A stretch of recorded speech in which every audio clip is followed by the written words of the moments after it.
if you have that, if that person is supposed to be there helping.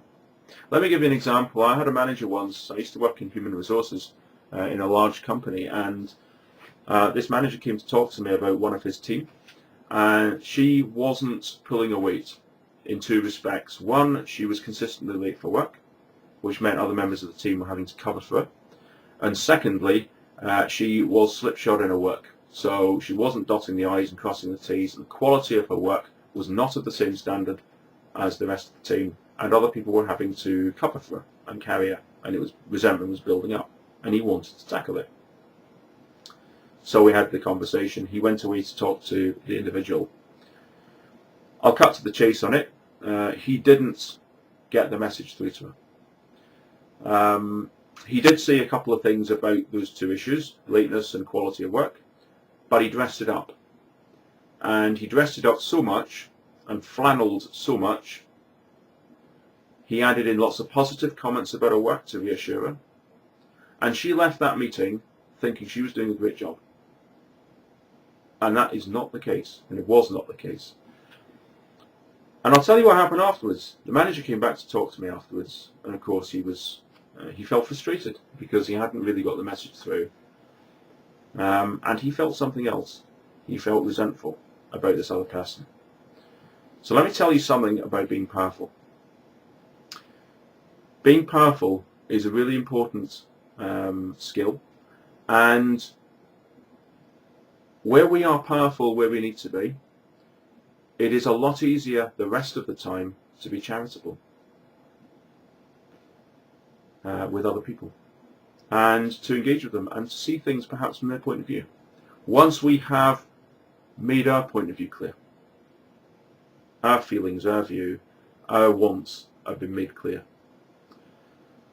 That manager didn't make his views clear, and the result was he wasn't powerful, he didn't feel charitable towards her either. And she will have noticed that lack of charity in his behaviour. Not because he told her what was wrong in the first place, but because he wouldn't have been treating her very well afterwards. And she will have noticed he was sullen, he wasn't jokey, he wasn't talking to her the way he talked to the rest of his team. On some level, she will know that. If you think of the word power play, it's not by accident that they go together. And on the face of it, you think, God, there's nothing in common, they're complete opposites. I don't think they are. I think they're two sides of one coin. Go back to your 3-year-old. They know how to say, I want, I want, I want, I want. They also know how to play. They know how to have fun. They know how to laugh. People who are powerful where they need to be are also playful where they need to be. People who are not powerful often lose the ability to have fun and be playful, because that failure to be powerful where it matters infects the rest of their life and includes their ability to enjoy themselves the rest of the time. And that's why most people who are disempowered across the whole of their life, you don't see a lot of fun coming out from them. You don't see a lot of play, you don't see a lot of spontaneity, you don't see a lot of energy. And children have all of those things. So this is about releasing a skill that we have. And because of some beliefs that we've got, that have been given to us, we think, oh, we can't do that. I can't say what I want. I can't possibly do that. Well, let me tell you, if you don't do it, you will never get to where you want to get to, need to get to. You will be frustrated for the rest of your life if you can't use this where you need to use it. So use it where it's legitimate. Use it sparingly. If you use it all the time, you get a reputation for being aggressive. And I've come across people who use these terms far too often. I want, I need.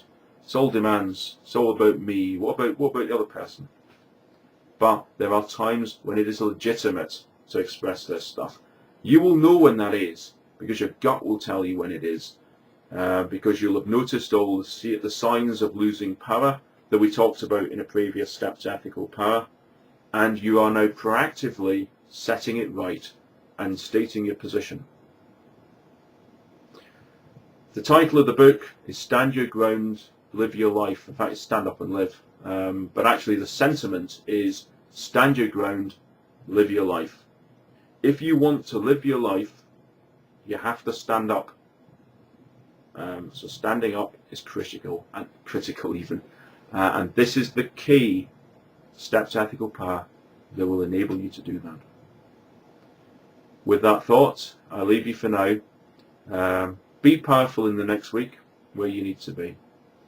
And I'll talk to you about step 8 on the road to ethical power next week in the next video. So for me, Mark here, bye for now, have a good week, and I'll chat to you again soon.